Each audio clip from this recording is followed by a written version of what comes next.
डाकिथिले काहेकि ମୁଁ ତୋ ମାଧ୍ୟମରେ ବୋହୂମାନଙ୍କ ସହିତ ହଉଛି ଆଲୋଚନା କରିବାକୁ ଚାହୁଁଛି। କଣ କହୁନାହାନ୍ତି? ଶକ୍ତି, ହଁ ଭାଇ ଜୀବନରେ ମୋର ଗୋଟାଏ ଗମ। ଆମେ ତିନି ଭାଇ ଏକାଠି ସାବତ ଭାଇମାନଙ୍କୁ ନେଇ ମୋର ଏକାନ୍ନବର୍ତ୍ତୀ ପରିବାର ଆଜି ମୁଣ୍ଡ ଟେକି ଠିଆ ହେଇଛି। ଆମ ତିନି ଭାଇଙ୍କ ମନ ଏମିତି ଥିବା ଯେ ଆମକୁ କେହି ବି ଅଲଗା କରିପାରିବେ। ହେଲେ ଗୋଟାଏ କଥା ମନେ ରଖିଥିବୁ ଶକ୍ତି, ହେଲେ ଗୋଟାଏ କଥା ମନେ ରଖିଛୁ ସବୁ ଶକ୍ତି, କିଛି ବଡ଼ ବଡ଼ କାରଣରୁ ଘର ଭାଙ୍ଗିଯାଏ ନା ରେ, ଭାଙ୍ଗିଯାଏ ଏମିତି ଛୋଟ ଛୋଟ କଣ କହିବାର ଅଛି? ସକାଶେ କହୁନାହାନ୍ତି? ଏଇ ମୁଁ ଲ ପ୍ରାକ୍ଟିସ କରିଛି, ମୁଁ ଭଲ ଭାବରେ ବୁଝିପାରିବି। ଖାଇବା କଥା ମଣିଷ ପାଇଁ ଅତି ବଡ଼ କଥା ଆଉ ଅତି ଛୋଟ କଥା। କିଏ ରାନ୍ଧିବ ବାଢ଼ିବ ସେଇଟା ବଡ଼ କଥା ନୁହେଁ, କିଏ ପରସି ଦେବ ଭାତ ତରକାରୀ ବାଢ଼ି ଦେବ ସେ ସମଦର୍ଶୀ ହେବା ଉଚିତ। ଆଉ ଖାଇବା ଦବା ନେବାରେ ଯେଉଁ ଘରଟି ହାଣ୍ଡି ଛିଦ୍ର କରେ ମାନେ ଆଗ ସ୍ୱାମୀ ଆଉ ପୁଅ ଝିଅମାନଙ୍କୁ ବେଶୀ ବେଶୀ ଖାଇବାକୁ ଦେଇଦିଏ, ସେଇଟା ପାପ ନୁହଁରେ, ସେଇଟା ମହାପାପ। ଆଉ ଆମେ ବିଷ୍ଣୁ ପୁରାଣ କହେ ସବୁ ପାପକୁ ପାର ଅଛି, ହାଣ୍ଡି ଛିଦ୍ର ପାପକୁ ପାର ନାହିଁ। ଆଉ ଖାଇବା ଦବା ନେବାରେ ଯେଉଁ ପାତରାନ୍ତର କରୁଥିବା ଘରଣୀକୁ ଆସନ୍ତା ଜନ୍ମରେ ଘୁଷୁରୀ ଜନ୍ମ ନେବାକୁ ପଡେ। ଏସବୁ କହିବାର କାରଣ ଅଛି ରେ ଶକ୍ତି। ରୋଗକୁ ପ୍ରଥମରୁ ପ୍ରତିରୋଧ କରିବା ଉଚିତ, ତା ନହେଲେ ସେ ବଢି ବଢି ବଡ ରୋଗ ହେଇଯାଇପାରେ। ଓହୋ, ଏତେ ଗୌର ଚନ୍ଦ୍ରିକା ନ କରି କଥାଟା କଣ ହେଇଛି ଖୋଲିକି କହୁନାହାନ୍ତି? କଥାଟା ମୁଁ ଏବେ ସିଧା ସିଧା କହୁଛି ଶୁଣ। ହଁ କୁହ। ଆମେ ଦି ଭାଇ ଆଜି ଏକାଠି ଖାଇ ବସିଥିଲେ। ଖାଇବା ଥାଳିରେ ତରକାରୀ ପ୍ଲେଟରେ ବୋହୂ ମତେ 2 ପିସ୍ ମାଛ ଦେଇଥିଲେ। ମତେ ବି 2 ପିସ୍ ମାଛ ଆରେ ମିଛ କହିଲେ ଶକ୍ତି, ତ ଭାତ ଥାଳିରେ ଭାତ ଭିତରେ ଆଉ 2 ପିସ୍ ପେଟି ମାଛ ମିଶେଇ ଦେଇଥିଲେ। ଏ କଥା କଣ ମିଛ? ହେ ଭଗବାନ, ଏ ସାନ ଭାଇ କେତେ ପିସ୍ ମାଛ ଖାଉଛି, ଏ ବଡ ଭାଇ ଲୁଚି ଲୁଚି ଦେଖୁଛନ୍ତି। ଏତେ ବାଡ଼ି ପାଟି କରନା ରେ ମା, ମାନେ ଶୁଣିକି ହସିବେ। କଣ କହୁଛ କହୁଛ? ଏତେ ବଡ଼ ପାଟି କରନ୍ତୁନି। ଆରେ ଶକ୍ତି ଭାଇ ଯାଉଛି ମାଛ ଟିକେ ବହି କଲେ এই ଶୁଣ ବା, ତମ ଭାଇଙ୍କର ଯେ ମାଛ ଖାଇବା ପାଇଁ ଲୋଭ ହଉଛି, ତମେ ଗୋଟେ କାମ କରୁନ, ତମେ ଏବେ ମାର୍କେଟ ଚାଲି ଯାଅ, କିଲେ କି 2 କିଲୋ ରହିକି ଭାକୁର ନେଇ ଆସ, ମୁଁ ରୋଷେଇ କରିଦେବି, ତମ ଭାଇ କିଣିବ। ଏତେ କୁହ ବୋଉ ମା। ବନଜା ଭାଇ କଣ କହୁଛନ୍ତି ଶୁଣୁନ ଟିକେ। ଆରେ କଣ ଶୁଣେଇବ ମତେ? କଣ ଶୁଣେଇବ? ଛି ଛି ଛି ଛି, ତମ ପରିବାର ଏତେ ଛୋଟ ମୁଁ ବର୍ଷକିଆ ଫ୍ୟାମିଲିର ଝିଅ, ହେଲେ ମୋ ପରିବାର ଏତେ ଛୋଟ ନୁହଁ। ସାନ ଭାଇ 2 ପିସ୍ ମାଛ ଖାଇଦେଲେ ବୋଲି ବଡ ଭାଇ ଏଠି ଆସି ମିଟିଂ ବସେଇ ଆଲୋଚନା କରୁଛନ୍ତି। ଛି ଛି ଛି, ଏତେ ଛୋଟ ପରିବାର ତମର। ଏଇ ମାର୍କେଟରୁ ମାଛ ନେଇ ଆସିବ। ରହରେ ମା ରହ। ମୋ ଝିଅ 2 ପିସ୍ କାହାକୁ ମାଛ ଦେଇ ଭୁଲ କରିଦେଲା। ଏବେ ଘରେ ଯାହା ହଉଛି ତାର ବିଚାର କିଏ କରିବ? କଣ ହେଇଛି ବାପା?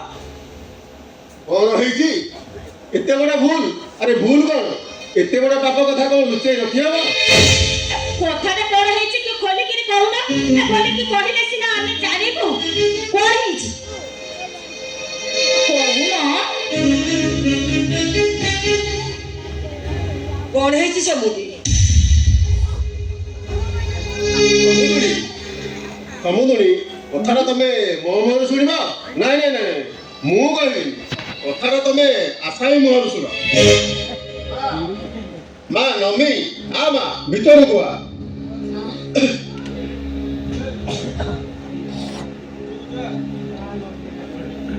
ବୋହୂମାଙ୍କର ପୁଣି କଣ ହେଇଛି? ସାନ ବୋହୂମାଙ୍କର କଣ ହେଇଛି ସମସ୍ତେ କଥାଟା ତାରି ମୁହଁରୁ ଶୁଣନ୍ତୁ। ମା ନମି କହିଦେ, ଖୋଲା ଖୋଲି ସବୁ କଥା କହିଦେ। ମୋର ନିଜର ବୋଲି କେହି ନଥିଲେ ବି ମୁଁ ତ ବାପା ବଦଳି ବାପା, ଯାହା ହେଇଛି ପରିଷ୍କାର ଭାବରେ କହିଦେ। କାଲି କଣ ହେଇଛି? କାଲି ରାତିରେ ମୋ ଘରେ ପଶି କୁହ ମା କଣ ହେଇଛି କୁହ। କାଲି ରାତିରେ ମୋ ଘରେ ପଶି ବଡ ଭାଇ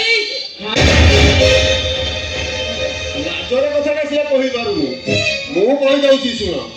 ଏବେ ରାମପଦ ଘରେ ନାହିଁ, ଏଇ ସୁଯୋଗରେ ଧର୍ମପଦ କାଲି ରାତିରେ ତା ଘରେ ବସି ନମିତାକୁ ରୀତିମତେ ପ୍ରଣୟ କଲା।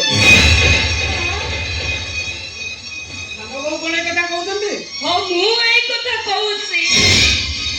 ଭାଇ ବୋଉକୁ ଦେଢଶୁର ହୋଇ ଭାଇ ବୋଉକୁ ଟଣା ଉଠା କରିବା ପାପ ନୁହଁରେ, ମହାପାପ। ଆରେ ଏଇ ମୁଁ ତ ପ୍ରଥମରୁ ଏ କଥାକୁ ସନ୍ଦେହ କରୁଥିଲି ଆଉ କଣ। ନମିତା ଏ ଘରୁ ଆଇଲା ଦିନଠାରୁ ତାଙ୍କ ଉପରେ ଆଖି ପଡିଛି ଆଉ। ଆରେ ବାପର ଏ ଘରେ ରହିଲେ ମୁଁ ବି ନିରାପଦ ନୁହେଁ। ଯେତେବେଳେ ବଡ ଭାଇଙ୍କର ଆଖି ମୋ ଉପରେ ପଡିଯିବ। କହୁମା କଣ କହୁମା? ନା ନା କଣ କହୁମା? ସମସ୍ତେ ତମକୁ ଦେବତା ଭଳି ଭାବୁଛନ୍ତି। ଛି ଛି ଛି ଛି ଛି ଛି। ମୁଁ ପୁରା ଲ ପାସ୍ କରିଥିଲି। ମୁଁ କଣ ଜାଣିନି ଦେଢଶୁର ଭାଇ ବୋଉକୁ ଟଣା ଘୋଷା କଲେ କେତେ ଦଫା ଲାଗେ। ପ୍ରଥମେ ତମେ ଏ ଘରେ ରହିବ, ନହେଲେ ଆମେ ଏ ଘରେ ରହିବୁ। ଏ ଶକ୍ତି କଣ ବିଚାର କରିବା କଥା କର। ନହେଲେ ଏ ଘର ଜମା ରହିବ। ସେ ଘର ରହିବେ ନା ଆମେ? ତମେ ଟିକେ ଚୁପ ରୁହ। ଯାହା କରିବା କଥା ଶୀଘ୍ର କରିକି ଆସ। ଛି ଛି ଛି ଛି ଲାଜ ଲାଗୁନି। ଆରେ ଏ ଧର୍ମୁ, ଆରେ ମୁଁ ଏସବୁ କଣ ଶୁଣୁଛି ରେ? ମୁଁ ବି ବୁଝିପାରୁନି ଲୋ ବୋଉ, ଏସବୁ କଣ ହେଇଯାଉଛି। ସିଏ ତ ଥରେ କହିଲା ତମେ ତାକୁ ଟଣା ଉଠା କରୁଥିଲ, ଆହୁରି ପୁଣି କଣ ପଚାରୁଛ? ଦୟାକରି ଆପଣ ଚୁପ ରୁହନ୍ତୁ। ମତେ ପଚାରିବାକୁ ଦିଅନ୍ତୁ। ଆରେ କହରେ ମା, ମୁଁ ତୁମକୁ ଏ ଘରକୁ ଆଣିଥିଲି। ମୁଁ ତୁମକୁ ଏ ଘରେ ଆଶ୍ରୟ ଦେଇଥିଲି। ଏ ଘରେ ବହୁର ମର୍ଯ୍ୟାଦା ଦେଇଥିଲି। ମୁଁ ଜାଣିବାରେ ସେମିତି କିଛି ଭୁଲ କରିନି। ହେଲେ ମତେ କହରେ ମା, ଏ କଥା କଣ ସତ? କଥାଟା ମୁଁ ବୋଉ ମା ମୁହଁରୁ ଶୁଣିବାକୁ ଚାହେଁ। ହେ ବୋଉ, ଧର୍ମୁଜା କହୁଛି ଏକଥା କଣ ସତ? ଏଇ ଶୁଣ, ମୋ ଧର୍ମ କଣ ଏ ସାରା ସଂସାର ଜାଣିଛି। ହେଲେ ମୁଁ ଯାହାକୁ ପେଟ କାଟି ଜନ୍ମ ଦେଇଛି ତାଙ୍କୁ ଅବିଶ୍ୱାସ କରିପାରେ, ସମୁଦୁଣୀ ଧର୍ମକୁ କେବେ ବି ଅବିଶ୍ୱାସ କରିପାରିବିନି। ସମୁଦୁଣୀ ତମେ କହୁଛ ମୋ ଝିଅଟା ମିଛ କଥା କହୁଛି? କଥାଟା ମୁଁ ବୋଉ ମୁହଁରୁ ଶୁଣିବାକୁ ଏ ମା, ତୁ ଜାଣିଛୁ ସାରା ଦୁନିଆ ହୁଏତ ମୋ ଧର୍ମକୁ ଅବିଶ୍ୱାସ କରିପାରେ, କିନ୍ତୁ ମୁଁ କେବେ ବି ମୋ ଧର୍ମକୁ ଅବିଶ୍ୱାସ କରିପାରିବିନି। ଏ ମା, ତୁ କହିଦେ ତୁ ଯାହା କହୁଛୁ ସବୁ ମିଛ। କୌଣସି ପରିସ୍ଥିତିରେ ପଡ଼ି ଏସବୁ କହିବାକୁ ବାଧ୍ୟ ହଉଛୁ। ଏ ମା, କିଛି କମରେ ଅଛି? ସତ କଥାଟା କଣ ମୁଁ ଏବେ କହିବି? କହିଦେ ନା, ସତ କଥାଟା କହିଦେ। କୁହ ମା, ସତ କଥାଟା କହିଦିଅ। ଝିଅଟା ମୋର ସବୁ କଥା ଶୁଣି ସାରିଲା ପରେ ଆହୁରି କଣ ପ୍ରମାଣ ଦରକାର? ଦାଦାରେ କେବେ ଭାଲୁ ନାଚ ଦେଖିଛନ୍ତି? ଭାଲୁ ନାଚରେ ଭାଲୁକୁ ପଚାରେ, ଏ ବାବୁ କଣ ଏ ବର୍ଷ ପରୀକ୍ଷା ଦେବେ? ଭାଲୁ ମୁଣ୍ଡ ନେଇ ଭାଲୁ ନାଚରେ ଭାଲୁକୁ ପଚାରେ, ଏ ବର୍ଷ କଣ ଏ ଝିଅର ବାହାଘର ହବ? ଭାଲୁ ମୁଣ୍ଡ ନେଇ ନା କହେ, ଭାଲୁ ନାଚରେ ଭାଲୁକୁ ପଚାରେ, ଏ ବାବୁ କଣ ସରକାରୀ ଚାକିରି କରିବେ? ଭାଲୁ ମୁଣ୍ଡ ନେଇ କହେ ହେଲେ ସେ ଭାଲୁ ତ ମୁଣ୍ଡ ନେଇ ନାହିଁ করে, ସେ କଣ ତା ନିଜ ଇଚ୍ଛାରେ ନାହିଁ করে?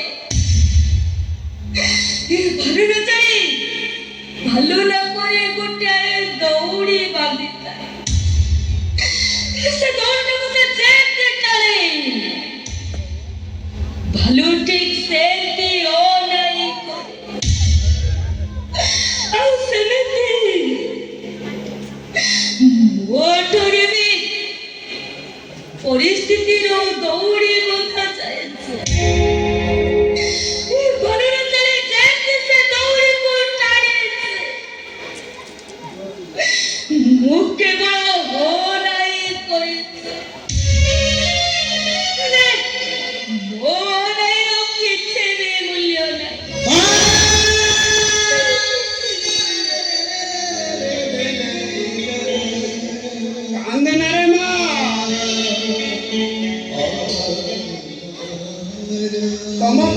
କିଛି ବୁଝି ନ ପାରିଲେ ବି ମୁଁ କିଛି କିଛି ବୁଝୁଛି।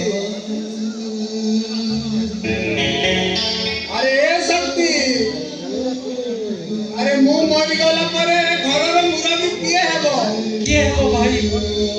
ଆରେ ନ୍ୟାୟ କହୁଛି, ମୁଁ ମରିଗଲା ପରେ ଏ ଘରର ମୁରବୀ ହେବୁ ତୁ। ବିଚାରକ ଆସନରେ ବସିବୁ ତୁ, ଆଉ ଭଲ ମନ୍ଦର ବିଚାର କରିବୁ ତୁ। ଭାଇ ତମେ ଥାଉ ଥାଉ ମୁଁ ଏ ଘରର ମୁରବୀ ହେବି। ଆରେ ତୁ କଣ ଭାବୁଛୁ ମୁଁ ବଞ୍ଚି ଥାଉ ଥାଉ ତୁ କେମିତି ମୁରବୀ ହେବୁ? ତୁ କେମିତି ବିଚାରକ ହେବୁ?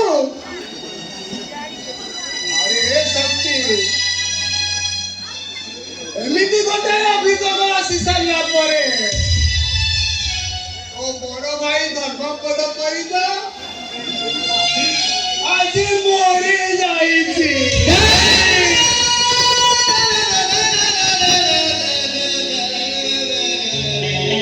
ଏ କଥାଟା ତୁ ତୋ ମନକୁ ବୁଝାଇ ଦେ।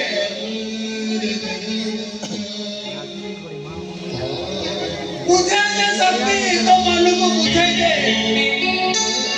ତୋ ବଡ ଭାଇର ନିୟମ।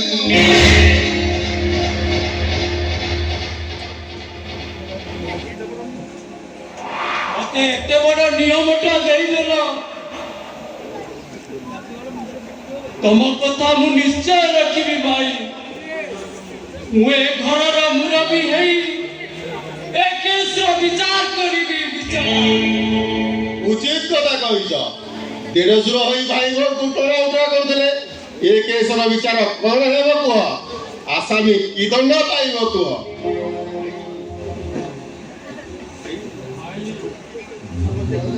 ସମସ୍ତେ କୁହନ୍ତି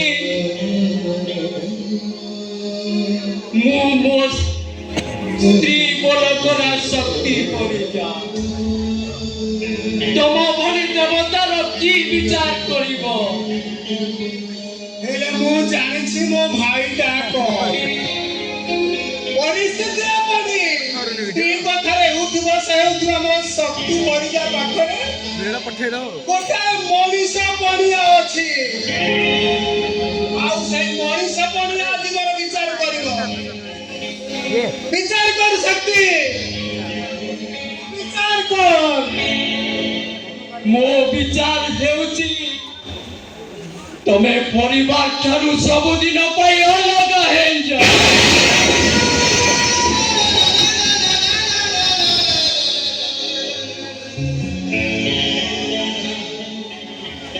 ସବୁଦିନ ପାଇଁ ଏ ପରିବାର ଛାଡ଼ି ଚାଲିଯାଅ। 14 ବର୍ଷ ପାଇଁ ନୁହେଁ, ଶକ୍ତି, ସବୁଦିନ ପାଇଁ ରାମଚନ୍ଦ୍ର ବନବାସ ଚାଲିଯାଉ। ଏ କଥା ଏ ନନ୍ଦୀ ଗ୍ରାମରେ ବସି ରାଜ୍ୟ ଶାସନ କରୁଥିବା ଭରତର ଆଦେଶ। ସେଦିନ ରାମଚନ୍ଦ୍ର ବନବାସ ଯାଇଥିଲେ ପିତୃ ସତ୍ୟ ରକ୍ଷା ପାଇଁ। ହେଲେ ଆଜି ଏ ରାମଚନ୍ଦ୍ର ବନବାସ ଯିବ ଲକ୍ଷ୍ମଣର ସ୍ତ୍ରୀ ଉର୍ମିଳାର ଅଭିଯୋଗ ପାଇଁ। ଯାଉ, ସବୁଦିନ ପାଇଁ ରାମଚନ୍ଦ୍ର ବନବାସ ଚାଲିଯାଉ। ଏ ମହାମାନ୍ୟ ବିଚାରକ, ମୁଁ ଆପଣଙ୍କ ବିଚାରକୁ ମୁଣ୍ଡ ନୁଆଇ ମାନି ନଉ।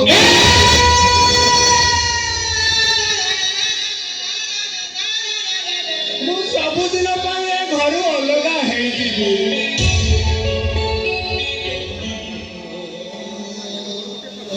ହେଲେ ମୋର ଗୋଟେ ପ୍ରାର୍ଥନା,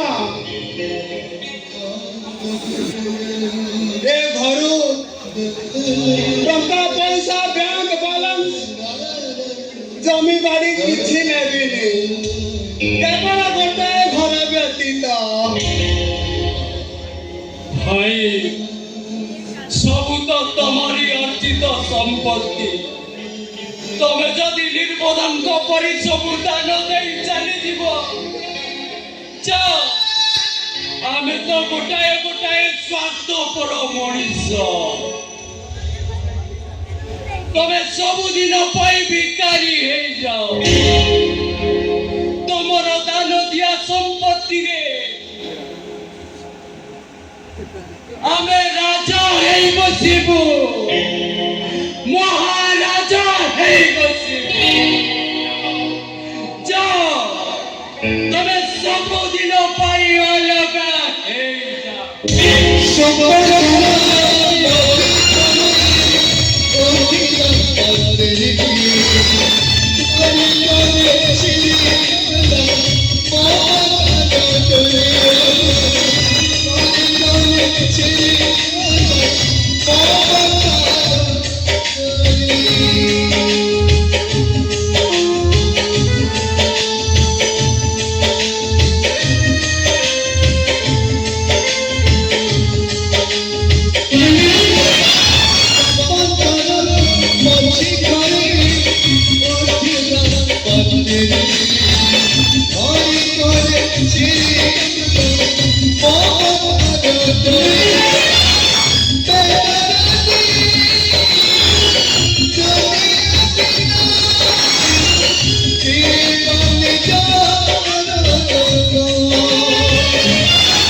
ଏତେ ଦରକାର ମୁଁ ଶୁଣିଛି କରିଛି ତମେ କିଛି ବୁଝିପାରିବନି ତୋତେ ମାମା। ହେଲେ କାହିଁକି ତାକୁ ମିଛ କହି ଏ ଘରୁ ବାହାର କରିଦେଲ? ଏଇ କି ଦୋଷ କରିଥିଲା ସିଏ ତମର? କି ଦୋଷ କରିଥିଲା? ଏତେ ବଡ ମିଛ କଥା ତମ ସାନ ବୋଉ କାହିଁକି କହିଲା ମୁଁ ଜାଣିନି, କିନ୍ତୁ ମୁଁ ମିଛ କଥା କହିଲି ତାକୁ ବଞ୍ଚାଇ ଦେବାକୁ। ମାନେ ଏ ଘର ଭିତରେ ସ୍ୱାମୀ ଗ୍ରହ ବସିଛି, ଆଉ ସେ ସ୍ୱାମୀ ଗ୍ରହ ହେଉଛି ମଧ୍ୟମର ଶ୍ୱଶୁର। ଆମ ଧର୍ମ ମତ ଯଦିଓ ଅଲଗା ହୋଇନଥାନ୍ତା, ସେ ଆମ ଧର୍ମ ମତକୁ ଗୁଣ୍ଡା ଲଗେଇ ହଉ କି ବିଷ ଦେଇ ହଉ ମାରି ଦେଇଥାନ୍ତା। ତାମାନେ ତମେ କଣ କହିବାକୁ ଚାହୁଁ? ବାପ ହୋଇ ଜୀବନରେ ପୁଅ ପାଇଁ କିଛି କରିପାରିଲିନି। ସେ ପଛେ ମତେ ଭୁଲ ବୁଝୁ, ହେଲେ ସେ ବଞ୍ଚି ଯାଉ।